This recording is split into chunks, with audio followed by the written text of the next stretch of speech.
Alright, welcome to today's lesson on Python, where we're going to be learning how we're going to be learning about Python. So before we get into the actual Python programming language, we need to first talk about programming languages in general. And if you recall from the previous unit where we were talking about computer hardware and binary code, we know that all computers speak in a language of ones and zeros, or binary. The problem we have is that humans speak in English, or whatever other language you might speak in, Mandarin, German, French, whatever. The problem we have is we need to have a way to convert our English into the ones and zeros that the computer can understand. So programmers have done that by creating a layered system of programming languages. The most simplistic languages we call low-level languages, and they are very similar to the ones and zeros that the computer can understand. The more complex languages that are closer to English and human languages we call high-level languages.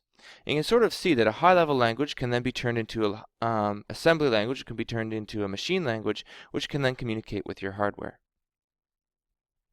So if we look at a low-level language, an example of that would be machine code. This is code that is all written in hexadecimal.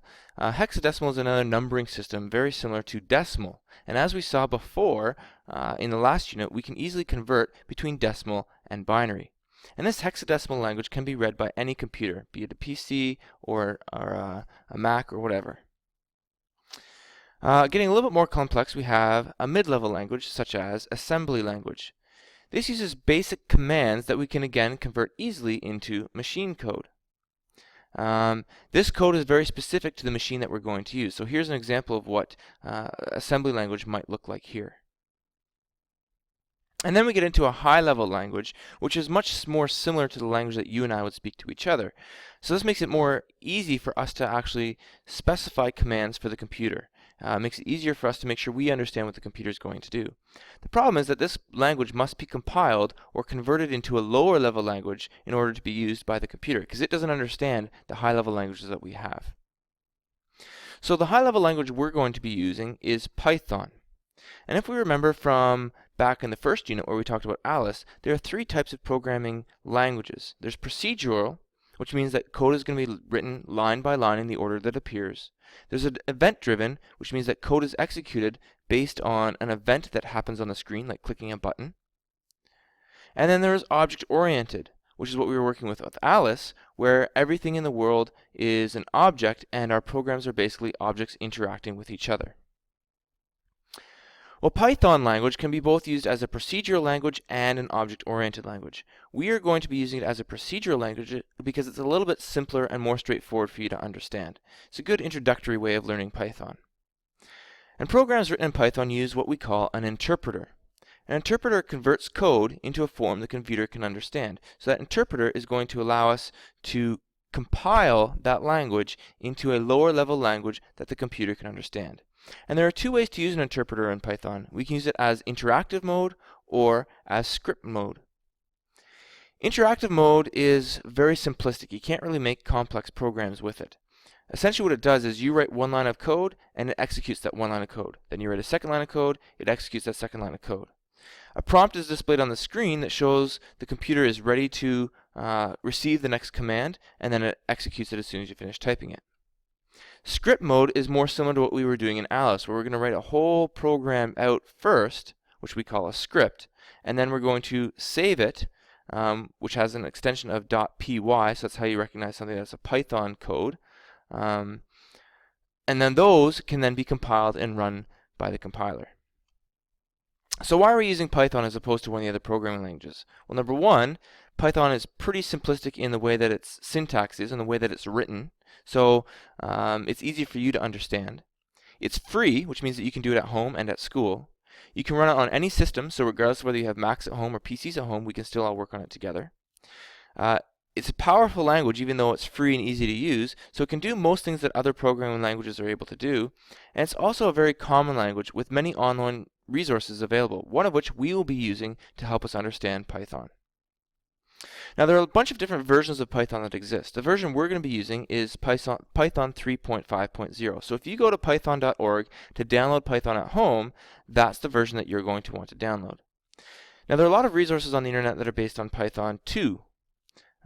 These versions are very similar to each other, but one significant difference that you need to realize is the way that you output stuff to the screen. So in Python 2, you print statement with just having quotes. In Python versions of 3, you have to put smooth brackets around those quotes in order to make it output.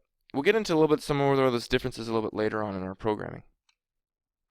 So we're going to learn Python primarily by using tutorials that are offered through the University of Waterloo. Here's the website, CS Circles, that you can use. You can just type CS Circles into Google. It's the first link that pops up. And in there, you're going to make a free user account so we can keep track of your progress and where you are, which programs you've finished.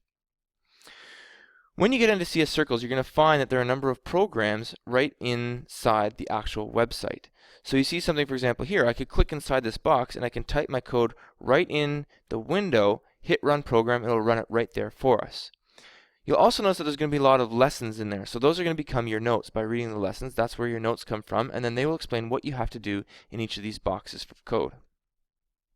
When you've completed a particular program, a check mark will show up in the top corner saying that you got the successful answer. Now, across the top of the CS Circles screen, you'll see a little menu bar like this. These numbers 0 to 18, these are all the different tutorials. We're not going to do all of them. I'll tell you which ones you need to do later, but these are the tutorials that you're going to have to click on that gives the code. Okay? If you don't want to do one of the tutorial lessons, you can click on this console button where you can create any code you want just by writing it in here and running the program. You can even click on the button here to enter input, allow you to enter user input that will be used to run your program. Because we're running this in an online environment, it can't interact with you naturally, so you can't ask for user input and type it directly in from your keyboard. You have to put it in through this enter input button here.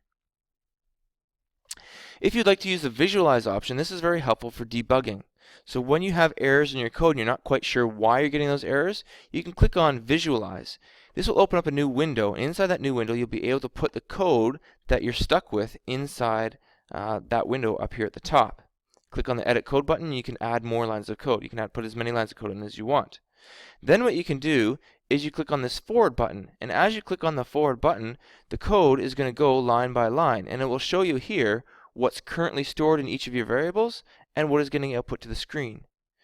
This will allow you to sort of see where you're going wrong. If we have something in a variable that we didn't think should be there, we can say, oh, well that's the line of code that did it, and maybe we can start figuring out why it did what it did. The tutorials, as I said before, are accessed by clicking each of these different numbered buttons.